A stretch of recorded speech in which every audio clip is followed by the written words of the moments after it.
De manera que yo lo que voy a hacer es un complemento donde voy a sumar algunos aspectos de carácter conceptual en el ámbito económico, sociológico y uno que otro comentario incluso de carácter antropológico, ¿no? Entonces fíjense lo siguiente, cuando estamos hablando de la relación que hay entre la población venezolana y el Estado venezolano, esa no es una relación abstracta, esa es una relación que está en función del sistema económico imperante en Venezuela en la actualidad y que a su vez está inserto en el sistema económico mundial que existe actualmente, que no es otro que el sistema capitalista mundial. Entonces debemos verlo en esa perspectiva, ¿no? En principio, revisé esta mañana la página del INE y la proyección más actualizada de la población venezolana está en el orden de los 33 millones de personas.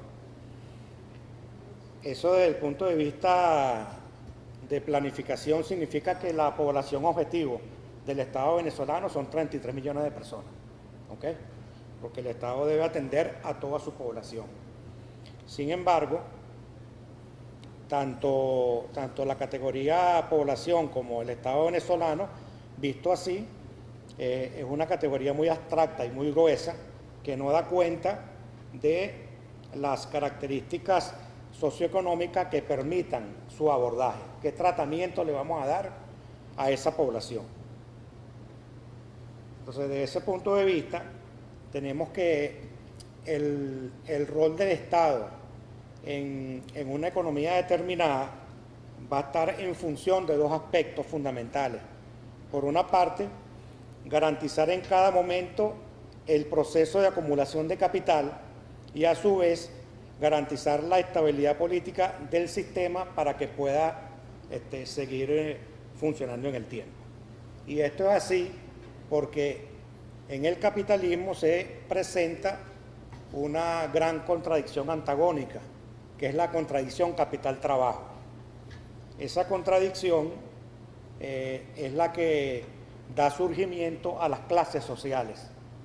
Por una parte, tenemos a la burguesía, que está definida como la clase que es propietaria de los medios de producción. Y por otra parte, tenemos a la clase obrera, que son los trabajadores que solamente tienen su fuerza de trabajo para venderla en el mercado y obtener por la vía de los sueldos los ingresos que necesitan para satisfacer sus necesidades. Posteriormente hay una tercera categoría que surgió en el análisis marxista clásico, no existe. Para el análisis marxista solamente existen estas dos clases sociales. Sin embargo, después de la Segunda Guerra Mundial, apareció un tercer componente que hay una controversia si denominarlo o no clase social, que es la llamada clase media. La clase media surge a raíz de una estrategia del sistema capitalista para garantizar su proceso de reproducción con la aparición de las sociedades de consumo. Porque las sociedades de consumo necesitan de personas que para que puedan efectivamente consumir necesitan tener un nivel de ingreso que permita efectivamente que eso ocurra. Entonces, por supuesto que esto generó la proliferación de las profesiones, unos ingresos que fuesen lo suficientemente altos para que ese mecanismo pudiera dinamizarse y que pudiera garantizar la dinámica de este proceso.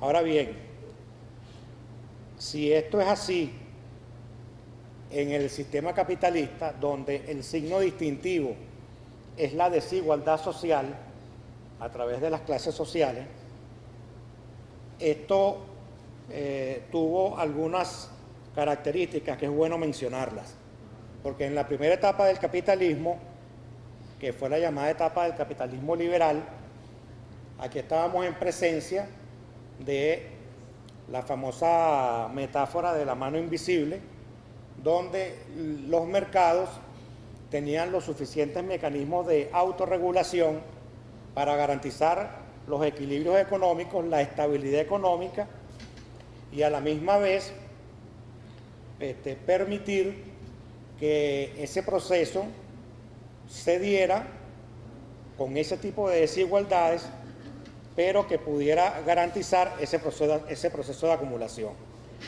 generando supuestamente un bienestar general a partir del comportamiento de los agentes económicos privados, cada quien buscando su propio interés egoísta. Esta es la famosa metáfora de la mano invisible. Esta etapa hizo crisis con un hito fundamental en el capitalismo, que fue el crack de 1929 en la Bolsa de Valores de Nueva York, en Wall Street, que generó la Gran Depresión de los años 30 y marca el fin del Estado, de la economía liberal y por supuesto del Estado liberal, y da nacimiento al Estado del bienestar, donde el Estado participa, interviene directamente en la economía para garantizar el bien común, ya que el mercado no estaba en capacidad de hacerlo. La expresión en Venezuela de este estado del bienestar, porque coincidió históricamente, fue el modelo rentista petrolero que surgió a partir de la década de los 20 y de los 30, cuando el petróleo se convierte en la principal fuente de generación de divisas del país. Entonces, esa manera de intervenir el Estado en la economía tiene una expresión en la política fiscal, en sus dos grandes ramas, en la política tributaria, para obtener la fuente de financiamiento para, valga la redundancia, financiar el gasto público, que es el mecanismo que tiene el Estado para la redistribución de la riqueza nacional. Ahora, si esto es así en el capitalismo, en un Estado popular y revolucionario como es el que estamos pretendiendo impulsar a través de la revolución bolivariana, esto cobra, por supuesto, muchísima más importancia, porque estamos en la obligación de atender a toda la población en sus derechos humanos. Entonces no estamos hablando de consumidores, estamos hablando de seres humanos. Y todos tenemos que satisfacer nuestras necesidades independientemente de la clase social a la que pertenezcamos. Y el Estado debe ser garante de que eso efectivamente así sea. Incluso el comandante Chávez lo decía en la primera década del siglo XX, él utilizó un eslogan que decía incluir sin excluir a nadie. Eso era lo que él utilizaba en aquella época. Ahora, esa población, además de todo de que está conformada por clases sociales, está asentada en el territorio. Esto tiene mucho que ver con lo que José Manuel nos estaba explicando, ¿no? Recordemos que no sé hace cuántos miles de años la humanidad pasó de ser una población nómada a una población asentada en el territorio. Y la principal variable del asentamiento poblacional es la vivienda. ¿Ok? Y de hecho, la vivienda está asociada, aunque no es exactamente así, está muy vinculada a la familia, como el primer espacio de socialización de los seres humanos, porque los seres humanos somos seres sociales, necesitamos relacionarnos socialmente. El primer vínculo de relacionamiento social es la familia, pero también está el relacionamiento con la comunidad, que es lo que nos explicó José Manuel esta mañana y nos refrescó más recientemente ahorita. Entonces tenemos la vivienda por una parte, tenemos la comunidad y tenemos el hábitat, que se refiere al control del entorno social y la creación de las condiciones adecuadas para satisfacer las necesidades de la población que está asentada en esos territorios. Entonces fíjense lo siguiente, cuando hablamos de la nación venezolana, tenemos unas características comunes que nos hacen precisamente, que nos hacen venezolanos. Eso tiene que ver, por ejemplo, con el idioma, con la cultura, con los valores, la historia, la religión, la idiosincrasia, la identidad, el sentido de pertenencia. Antier Yulimar Rojas otra vez volvió a ganar una medalla de oro que ya no quiere dejar para nadie. Y bueno, canta el himno nacional, se pone su chaqueta tricolor y bueno, y todo se nos estremece el alma, pues. Eso nos hace venezolanos. Esa reacción no la puede tener un costarricense o un panameño. Para ellos Yulimar es un atleta. Para nosotros es un orgullo nacional. Entonces, eso nos hace venezolanos. Ahora, cuando eso lo vemos a nivel nacional, pero vemos las escalas, cuando bajamos las escalas de lo nacional a lo regional, a lo estadal, a lo municipal, a lo parroquial y a lo comunitario, ahí cada vez que vamos de la escala van a ocurrir dos cosas. Primero, vamos a constatar los elementos que nos definen como nación venezolana, los vamos a ver, pero también van a aparecer las especificidades, van a aparecer las diferencias. La región andina es diferente a la región llanera y el estado Zulia es diferente al estado Guárico y así sucesivamente, ¿ok? Ahí vamos a ver con mayor precisión y con mayor nivel de detalle cuáles son esas diferencias que hacen lo que llamaba el ministro esta mañana, lo que es la realidad concreta, ¿ok? Ahora, si eso es así, vemos que las clases sociales tienen una expresión en el territorio. Y eso es algo que pudiera ser hasta sorprendente, porque en algunos casos, Raúl, yo no sé si exagero con la palabra que voy a decir ahorita, pero en algunos casos hasta parecieran patrones de ocupación, que parecieran hasta como algunos guetos. Yo no sé si la figura es muy fuerte, pero a veces pareciera que tienen ese comportamiento, ¿no? Entonces, en todo caso, las clases sociales tienen una expresión en el territorio. Y de hecho, el Instituto Nacional de Estadística, creo que eso está estandarizado a nivel mundial, tiene una estratificación socioeconómica de la población. Eso que llaman A, B, C, D, E. Eso es una manera de clasificar a la población en función del nivel socioeconómico. ¿Okay? Ahora, en esas comunidades, ya yéndonos a la escala más pequeña, ahí se van a establecer dinámicas de relacionamiento social que son propias y específicas de cada comunidad. Y a la misma vez, allí se van a generar condiciones de vida que expresan ese relacionamiento. Ayúdame, Catherine, por favor. Ok, fíjense por ejemplo esta imagen, es lo que te decía Raúl. Esta imagen es muy elocuente porque comentaba José Manuel, allí estamos, a simple vista lo que se ve es la tipología constructiva, ¿no? Esto es lo que uno coloquialmente llama un barrio. Y la tipología constructiva es lo que uno llama el rancho. Incluso despectivamente se venía utilizando esas categorías que no son propias de la dignificación del ser humano. Pero bueno, es lo que se posicionó durante mucho tiempo. Fíjense que ahí tenemos un nivel de homogenización bien importante. Obviamente, si relativizamos esta situación, ahí podemos encontrar diferencias, ¿no?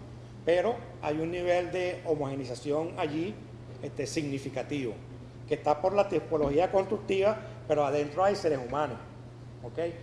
Y esos seres humanos que habitan allí tienen unas condiciones de vida que podemos identificarlas con la pobreza. En esta foto ahí podemos ver condiciones de pobreza, bien sea pobreza relativa o pobreza extrema. Aquí podemos también hablar de exclusión social, ¿ok? Porque no solamente por cómo se construyó la vivienda, el acceso a los servicios, todo lo que ya nos comentó José Manuel. Incluso en la época de los 70, yo no sé si hay un sociólogo por aquí, en la época de los 70 se utilizó una categoría bien odiosa, que eran los barrios marginales. Y entonces la gente que vivía allí eran los marginales, con una categoría despectiva. ¿Qué significaba marginal? Que estás al margen de la ciudad, estás al margen de la vida, o sea, estás al margen de lo que es la dignificación de la vida en sociedad. Ahora, un Estado social de derecho y de justicia tiene que atender esto. Fíjense que nosotros pasamos de un Estado de derecho a un Estado social de derecho y de justicia. Y en este caso, cuando hablamos de justicia, estamos hablando de la justicia social, que es atender esta situación. Nosotros como Estado revolucionario no podemos asumir que esto es una normalidad, que estamos condenados a vivir de esta manera. Nosotros tenemos que intervenir la realidad para transformar esa realidad. ¿Ok? Y de hecho debe convertirse en la prioridad de la gestión pública. ¿Ok? Sin descuidar lo que pudiera estar ocurriendo en otros sectores que tienen mejores condiciones de vida. De hecho, tan es así que en la primera década, de hecho del año 99 al año 2006, lo que el comandante Chávez planteaba como gestión de gobierno era saldar la deuda social acumulada, heredada de la Cuarta República. Pero del 2007 en adelante, lo que se planteó de manera expresa es la construcción del socialismo bolivariano del siglo XXI. Y ahí cambia la perspectiva de lo que es la gestión de gobierno. Ayúdame, Catherine, por favor. Punto a la uso. Este es otro sector, este es otro asentamiento humano en Venezuela. Como vemos, la situación es distinta. ¿Okay? Aquí lo que predomina desde el punto de vista de tipología constructiva son los edificios de apartamentos. ¿Okay? Vean que la densidad poblacional o la densidad, no sé, se le dice que es densidad constructiva, ¿no? En todo caso, vean que es más espaciosa, o por supuesto, los edificios están diseñados con todas las técnicas, con toda la permisología, con todos los espacios de confort, ¿ok? Y esto es un sector típico de una clase media, ¿ok? Por supuesto, donde las condiciones de vida son distintas a las que vimos anteriormente. Vamos a ver la otra, Catherine, para no alargar mucho el asunto. Ahora fíjense lo siguiente, esta foto es la misma foto, o sea, las mismas dos fotos anteriores es esta. Porque aquí lo sorprendente es, ¿dónde está? Ok, fíjense. Aquí lo que está dividiendo esta realidad de esta realidad es la autopista. Llamada anteriormente, para los que no viven en Caracas, que están conectados, esta era la autopista Francisco Fajardo, que ahora se llama Gran Cacique Guaycaipuro. Entonces fíjense que si uno cruza este puente que está aquí, aquí hay una realidad o hay un mundo muy distinto a este que está aquí. Y estamos hablando no solamente de Venezuela, estamos hablando del municipio Sucre. Yo no sé si esta también es parroquia Petare, pero esta sí es parroquia Petare. Esto también es, ¿quién dice que sí? Sí es parroquia Petare, ¿no? O sea que incluso en la misma parroquia se ve este nivel de contraste, porque es un nivel de contraste. Lo decíamos en la vez que estábamos en la CanTV, cuando vemos el tema de servicio. Aquí tú puedes encontrarte una escuela pública. Aquí tú te puedes encontrar colegios privados. Aquí tú te puedes encontrar un CDI, un CAT, decía Raúl, un CAT, es Centro de Alta Tecnología, o un ambulatorio. Aquí te vas a conseguir a las clínicas privadas. ¿Ok? Aquí te puedes conseguir un centro comercial. Aquí es muy poco probable que te encuentres un centro comercial. Aquí tienes un estadio de béisbol. Aquí hay un espacio de esparcimiento deportivo.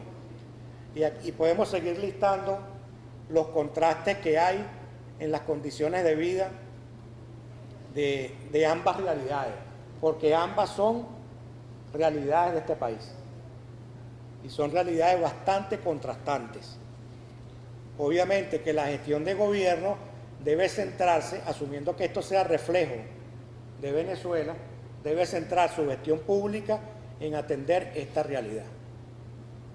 Porque esta realidad no es que no la va a atender, pero la población que aquí habita tiene las posibilidades económicas para poder atender de manera directa sus necesidades. Mientras que aquí la situación es distinta. Karen, por favor. Esa es la... Ok. Ahora, para poder transformar esa realidad, tenemos que hacer uso de la planificación. La planificación es el instrumento de gestión de gobierno para transformar esa realidad que vimos anteriormente. Entonces, esa es la gran bondad de la planificación y del Ministerio de Planificación, ¿no? como institución del Estado venezolano. Poder garantizar que la situación actual es la que acabamos de ver en la foto. Esa es la situación actual. Ahora, esa situación actual tenemos que conocerla. Y conocerla es conocerla científicamente, a través de un método científico que nos permita poder poner en evidencia en qué consiste esa situación, por qué existe esa situación, cuál es su comportamiento y cómo podemos intervenir en esa situación actual para transformarla. La intervención de esa realidad es a través del plan.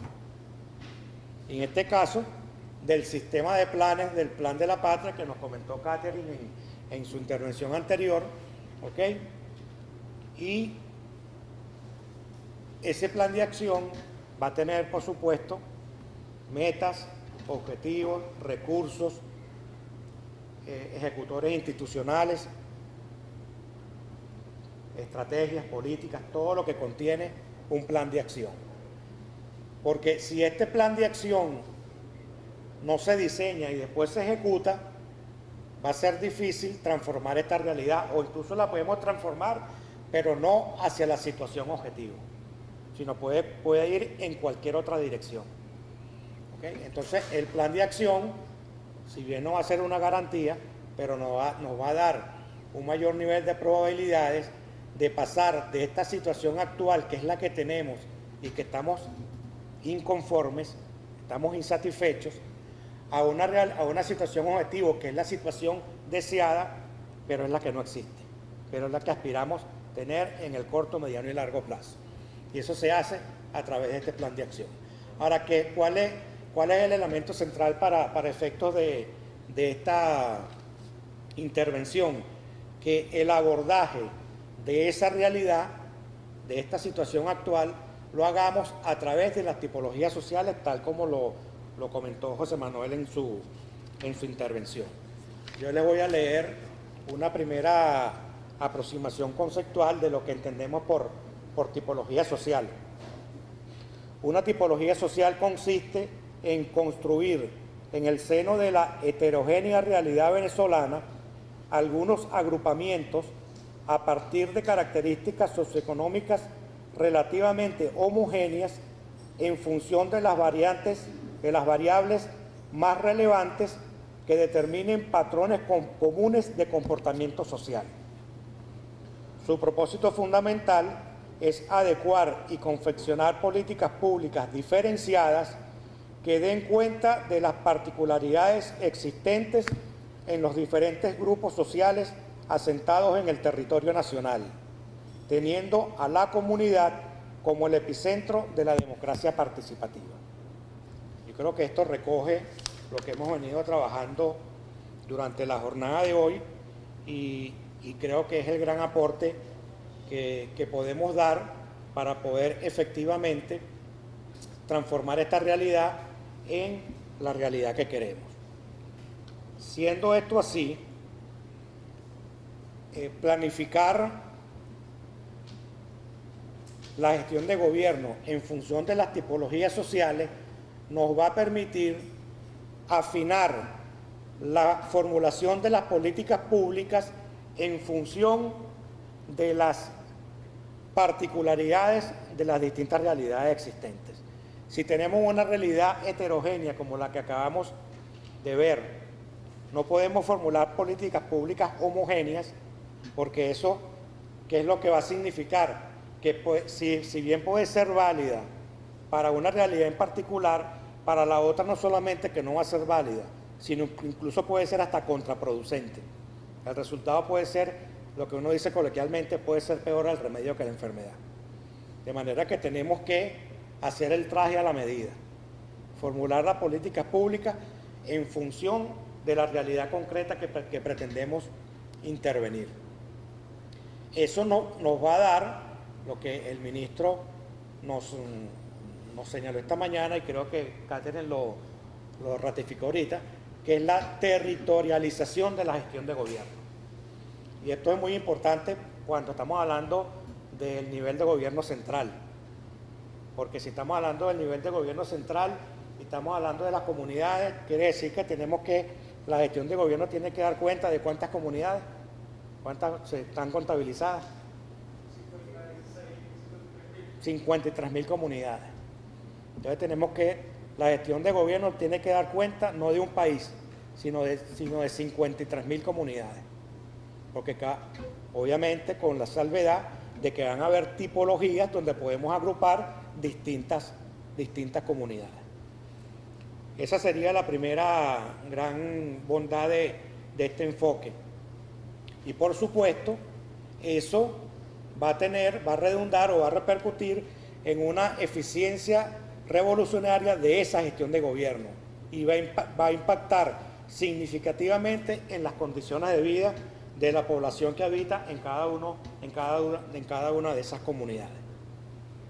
Y por último, y ya con esto termino, de hecho, esta eficiencia viene dada o vendría dada por minimizar los márgenes de error que retarden o arriesguen el logro de los objetivos previstos en el Plan de la Patria. En la medida que formulemos los planes de esta manera, los márgenes de error serán menores. Estos no son métodos infalibles, por supuesto, pero tenemos un mayor nivel de aproximación a lo que es atender esta situación para los objetivos que están planteados. Y por último, está la conexión empática entre el gobierno bolivariano y el pueblo venezolano. Y esto es un aspecto que no es menor. El ministro ha venido ratificando este planteamiento. José Martí lo decía en una de sus frases más célebres. Él decía: con los pobres de la tierra quiero yo mi suerte echar. Esto quiere decir que es un gobierno identificado con las necesidades de su pueblo. Un gobierno que tiene como norte atender las situaciones existentes para que el pueblo venezolano pueda salir de las condiciones de pobreza en la que estamos como proceso histórico que heredamos de la Cuarta República. Y eso tiene que ver con las aspiraciones y con las expectativas de la población. Entonces no es solamente el tema de las condiciones objetivas, vivienda, transporte, servicios, sino también tiene que ver con las condiciones subjetivas de la población. ¿Okay? Y esto es un elemento muy importante. Esto significa que nosotros tenemos que saber como estrategia cómo hablarle a las distintas tipologías sociales. ¿Okay? Cómo interpretar sus códigos de comportamiento social. E incluso cómo identificar las susceptibilidades y las sensibilidades que pudieran volatilizar sus reacciones e inviabilizar políticamente algunas propuestas gubernamentales. Estos son elementos que tenemos que tenerlo en cuenta desde el punto de vista estratégico. Yo recuerdo cuando el comandante Chávez trató de impulsar la reforma educativa, que es el famoso decreto 1011, no me acuerdo el número que es. Y bueno, la reacción de la oposición desde el punto de vista político fue generar una campaña que decía: con mis hijos no te metas. Te puedes meter con Catherine, te puedes meter con Pedro, te puedes meter con Raúl, pero con mis hijos no te metas. Y eso generó un miedo inducido en buena parte de la población venezolana, que el mismo comandante Chávez entendió que las condiciones subjetivas no estaban dadas y él mismo retiró el proyecto de ley.